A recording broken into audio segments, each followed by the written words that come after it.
ஆண்டுடைய நாமம் மகிமைப்படுவதாக. இந்த உயிர்த்தெழுதின் நாளிலே, இந்த வாரத்தின் முதல் நாளிலே ஆண்டவர் உயிர்த்தெழுந்த இந்த நாளை நினைவு கூறுகிற வேளையிலே தேவன் நம்மோடு இடைப்படுவாராக. ஆமென். இந்த உயிர்த்தெழுதலுக்குரிய ஒரு சின்ன செய்தியை நம்ம இன்னைக்கு கேட்க போகிறோம். நம்முடைய வாழ்க்கை உயிர்த்தெழுவதற்கு ஏதுவான ஒரு அமைப்பை கர்த்தர் கட்டளையிடுவாராக. ஆமென். உயிர்த்தெழுதல், ரிசரக்ஷன், நம்ம இந்த ரிசரக்ஷன் சண்டே சொல்லுவோம், இல்ல ஈஸ்டர் அப்படின்னு சொல்லுவோம். பல டேர்ம்ல பேசக்கூடிய அனுபவங்கள். நம்ம பொதுவாகவே இயேசு கிறிஸ்து உயிர்த்தெழுந்த அனுபவங்கள தமிழ்ல உயிர்த்தெழுந்திருக்கும், இங்கிலீஷ்ல ரிசரக்ஷன். இந்த ரிசரக்ஷன் உடைய நாளிலே இந்த உயிர்த்தெழுதல் என்கிற இந்த வார்த்தை, இந்த ரெசரக்ஷன் என்கிற வார்த்தை கிரேக்க பதத்திலிருந்து டிரான்ஸ்லேட் பண்ணப்பட்ட ஒரு வார்த்தை. கிரேக்க பதத்திலிருந்து டிரான்ஸ்லேட் பண்ண அதோடைய வார்த்தை என்ன? அனஸ்டாசிஸ் என்கிற அந்த வேர்ட். அந்த வேர்ட்லேருந்து தான் இந்த உயிர்த்தெழுதல் அல்லது ரெசரக்ஷன் மாற்றப்பட்டது. ஆமென். அதோடைய அர்த்தம் என்ன அப்படின்னா, எழுந்திருப்பது அல்லது மறுபடியும் எழுந்து நிற்பது என்கிறது அர்த்தம். இயேசு இந்த பூமியில் அவர் பல அனுபவங்கள், பொதுநிலைகளை செய்து வந்தவர். அவர் தன்னுடைய வாழ்க்கையிலே ஒரு உயிர்ப்பிக்கிற அனுபவத்தை காண்பித்து விட்டு, இதே போல எல்லாருக்கும் ஒரு உயிர்த்தெழு இருக்கிறது என்பதை தெளிவாய் காண்பித்து வைத்து போயிருக்கிறார். ஆமென். சில வசனங்கள் நம்ம குறிப்பாக நம்ம பார்ப்போம். லூக்கா எழுதின புஸ்தகம் 24ஆம் அதிகாரம் 6ஆம் வசனத்துல வாசிக்கிறேன். அவர் இங்கே இல்லை, அவர் உயிர்த்தெழுந்தார். முதல் இயேசு அந்த கல்லறையிலிருந்து உயிர்ப்பிக்கப்பட்ட பின்புதாய் மரியாள், சில ஸ்திரீகள் காலையில எழும்பி அவரை போய் பார்க்க போன பொழுது அங்க சொன்ன ஒரு அனுபவம் தான், அவர் அங்க இல்லை, அவர் சொன்னபடியே உயிர்த்தெழுந்தார். ஆமென். இயேசு ஒரு உயிர்ப்பிக்க அனுபவத்துல எழுந்திருக்கிற அதை எதை காண்பிக்குது என்றால், மரணம் இயேசுவை தடுத்து நிறுத்த முடியவில்லை. ஆமென்.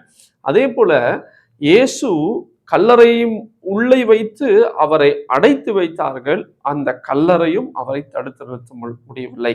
அந்த கல்லறைக்கு வெளியில காவலர்கள் வைத்தார்கள், அதுவும் அவர்களால் தடுத்து நிறுத்த முடியவில்லை. இயேசு தாம் சொன்னதை செய்து முடித்திருக்கிறார். அதை தான் நினைவுக்குற வண்ணமாய் நம்ம இந்த உயிர்த்தெழுத நாளை நம்ம கொண்டாடி கொண்டிருக்கிறோம். விசேஷம் வந்து குட் ஃப்ரைடே, ஐ மீன் மாண்டி தர்ஸ்டே, குட் ஃப்ரைடே, இந்த ஈஸ்டர், இந்த ரெசரக்ஷன் டே. இந்த நாளிலே கர்த்தர் நம்மளோடு இடைப்படுவாராக. ஆமென். இந்த உயிர்த்தெழுதல் அனுபவத்தை குறித்து யோவான் சுவிசேஷ புத்தகத்தில் நம்ம பார்க்கும் பொழுது, யோவான் 11ஆம் அதிகாரம் 25, 26 வசனத்தை நான் வாசிக்கிறேன். இயேசு அவளை நோக்கி, நானே உயிர்த்தெழுதலும் ஜீவனுமாயிருக்கிறேன், என்னை விசுவாசிக்கிறவன் மரித்தாலும் பிழைப்பான். ஆமென். அதே போல உயிரோடு இருந்து என்னை விசுவாசிக்கிற எவனும் எந்தெந்தைக்கும் மறியாமலும் இருப்பான். இதை விசுவாசிக்கிறாயா என்று கேட்டார். இயேசு மரியாளை பார்த்த பொழுது அவர் சொல்லுகிறார், நானே உயிர்த்தெழுதலும் ஜீவனுமாய் இருக்கிறேன், என்னை விசுவாசிக்கிறவன் மரித்தாலும் பிழைப்பான். 2 அனுபவங்கள் இருக்கு. ஒன்று, அவரை விசுவாசிக்க வேண்டும் என்று குறிப்பிட்டிருக்குது. 2, அவன் விசுவாசிக்கும் பொழுது மரித்தாலும் பிழைப்பான். ஆமென்.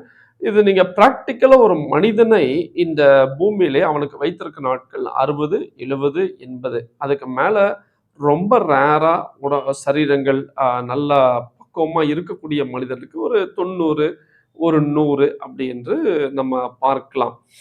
ஸோ ஒரு மனிதன், பிறக்கிற மனிதன் இறப்பதற்கும் அவனுக்கு நாள் குறிக்கப்பட்டிருக்கு. அதனால அவன் மரித்து போயிடுவான். ஆனால் இயேசுவை விசுவாசிக்கிறவர்களுக்கு இன்னொரு நம்பிக்கை இருக்கு. என்ன என்பதா, இந்த பூமியோடு அந்த மனிதனுடைய வாழ்க்கை முடிந்து போவதில்ல, அவனுடைய வாழ்க்கை ஒரு புதிய அனுபவத்துக்குள்ளாய் மாற்றப்படுகிறான் என்பது இட் இஸ் அ டிரான்ஸ்ஃபார்மேஷன் அப்படின்னு சொல்லலாம். நம்மளுடைய சரீரம் இந்த மரித்த அனுபவத்தை விட்டு அவன் உயிர்ப்பிக்கிற அனுபவம்.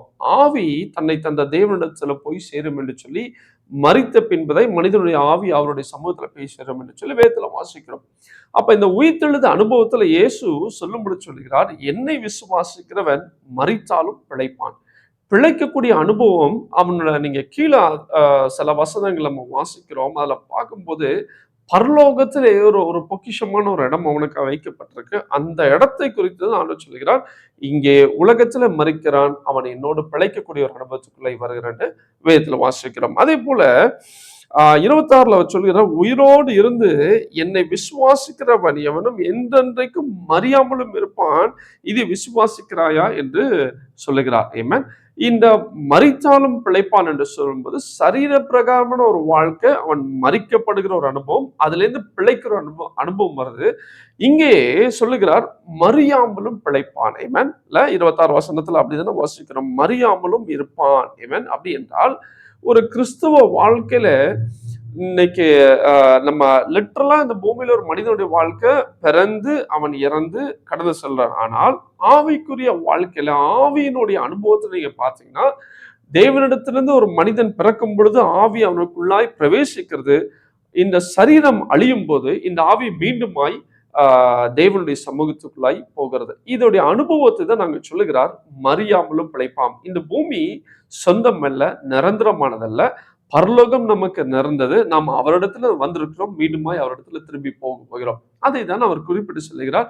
என்னை விசுவாசிக்கிறவன் என்றென்றைக்கும் மறியாமலும் இருப்பான். அப்படின்னா இந்த பூமியில வாழும் பொழுது சரீரத்தை நாம் மறிக்கிறோம். ஆனா ஆவியிலே நாம் பிழைத்திருக்கிறோம். ஆமென். இன்னொரு வசனத்தை நம்ம வாசிப்போம். 1 பேதுரு 1ஆம் அதிகாரத்தில் நம்ம வாசிக்கும் பொழுது அங்கே சில அனுபவங்களே பேதுருடைய புஸ்தகங்கள் எழுதப்பட்டிருக்கு. 1 பேதுரு 1ஆம் அதிகாரம் 3ஆம் வசனம் 4ஆம் வசனத்தை நான் உங்களுக்கு வாசிக்கிறேன். நம்முடைய கர்த்தராகிய இயேசு கிறிஸ்துவின் பிதாவாகிய தேவனுக்கு ஸ்தோத்திரம் உண்டாவதாக. அவர் இயேசு கிறிஸ்து மரித்தோரிலிருந்து எழுந்ததினாலே அழியாததும் மாசற்றதும் வாடாததும் ஆகிய சுதந்திரத்துக்கு ஏதுவான ஜீவனுள்ள நம்பிக்கை உண்டாகும்படி தமது மிகுந்த இரக்கத்தின்படியே நம்மை மறுபடியும் ஜெனிப்பித்தார். ஆமென். இயேசு கிறிஸ்து மரித்தோரிலிருந்து எழுந்ததினாலே இயேசு நமக்கு சொன்ன காரியங்கள் என்ன அப்படின்னா, இந்த பூமியில நான் விட்டு செல்ல போகிறேன். நான் இந்த பூமியில அடக்கம் பண்ணப்பட்டு மீண்டுமாய் உயிர்த்தெழுக்கப்படுவேன்.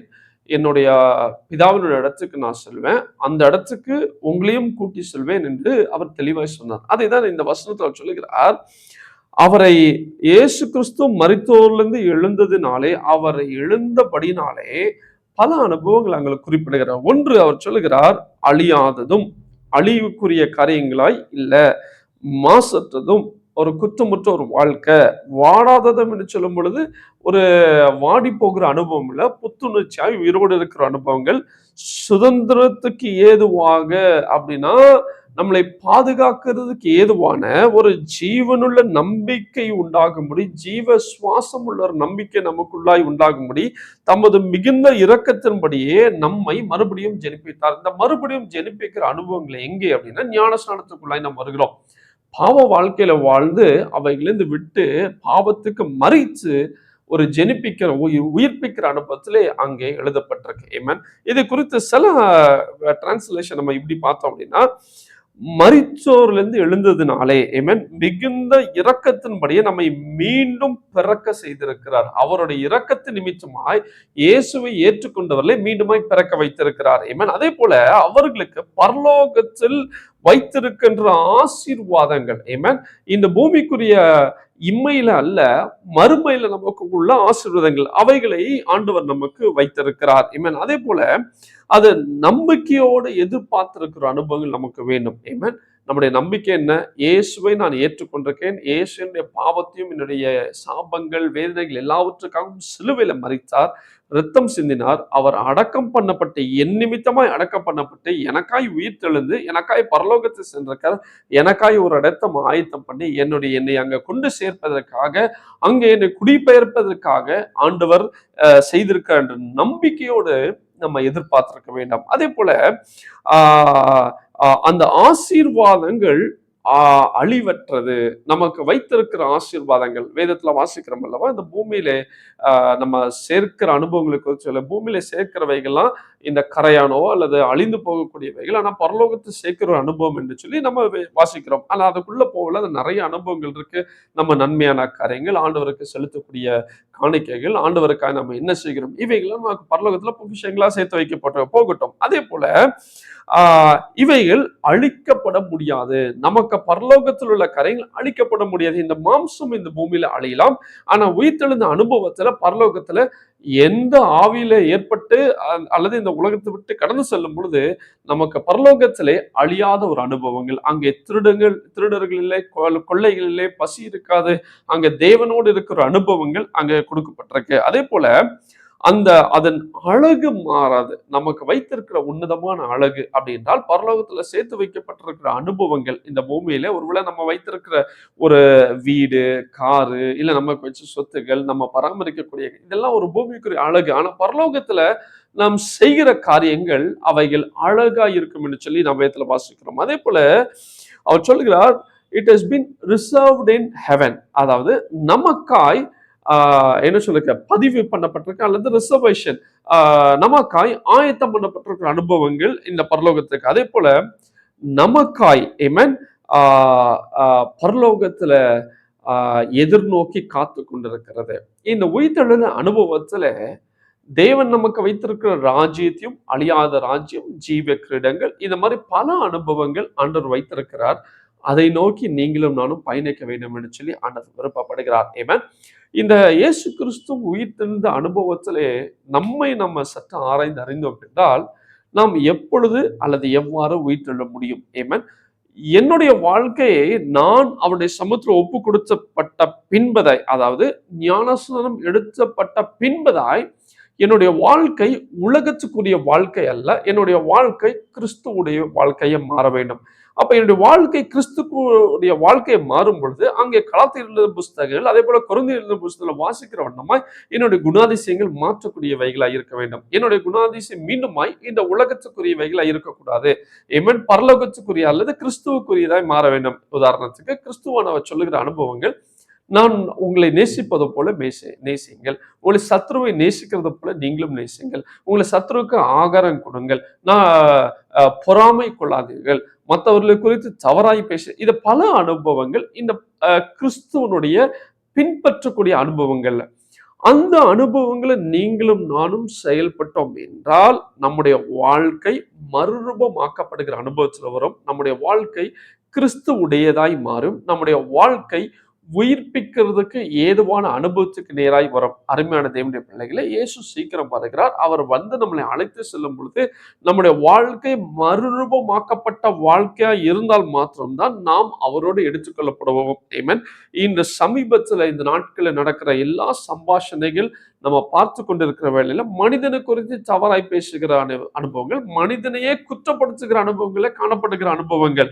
ஆனால் நீங்களும் நானும் அந்த பாவமோ அல்லது அந்த விதமான அனுபவத்தோடு இல்லாதபடி அதை விட்டு விலக வேண்டும் என்று சொல்லி ஆண்டவர் விருப்பப்படுகிறார். இந்த உயிர்த்தெழுது நாளிலே கவனித்துக் கொண்டு அருமையான தேவனுடைய பிள்ளைகளே, நாம் இயேசுவை சார்ந்து, இயேசுவை தரிசித்து, இயேசு செய்த அல்லது காண்பித்த இந்த அடிச்சுவடுகளை பின்பற்றி சென்றோம் என்றால் நீங்களும் நானும் அந்த உயிர்த்தெழுத அனுபவத்துக்குள்ளாய் வர முடியும். அந்த உயிர்த்தெழுத அனுபவத்துல நீங்களும் நானும் வாழும் பொழுது நம்முடைய வாழ்க்கையுடைய அனுபவங்களை நம்மளால சொல்ல முடியாது. நம்மளால அதை பார்த்து அவைகளை ஆண்டவருக்கு நன்றி செலுத்தி வரக்கூடிய நாட்களை கத்தருக்காய் காத்திருக்கிற அனுபவங்களை நீங்களும் நானும் மாறுவதற்கு ஏதுவா இருக்கும். ஆக இந்த உயிர்த்தெழுதின அனுபவத்துல நமக்கு முன்பதாய் ஆண்டவர் காண்பித்து போயிருக்கிறார். அவர் இங்க இல்ல, அவர் சொன்னபடி உயிர்த்தெழுந்திருக்கிறார். அவர் இந்த பூமியில அவர் சொன்ன எல்லாவற்றையும் செய்து முடித்திருக்கிறார். நம்ம இடத்துல எதிர்பார்க்கிற ஒன்றை ஒன்று அவரை போல நீங்களும் நானும் மாற. ஆமென். இதை செயல்படுத்துவோம் என்றால் அந்த உயிர்த்தெழுதின் அனுபவங்களை நீங்களும் நானும் வாழ முடியும். கர்த்தர் அந்த உயிர்த்தெழுதின் அனுபவத்தை கொண்டு நம்மளை ஆசீர்வதிப்பாராக. Thank you and God bless you. This is amazing grace.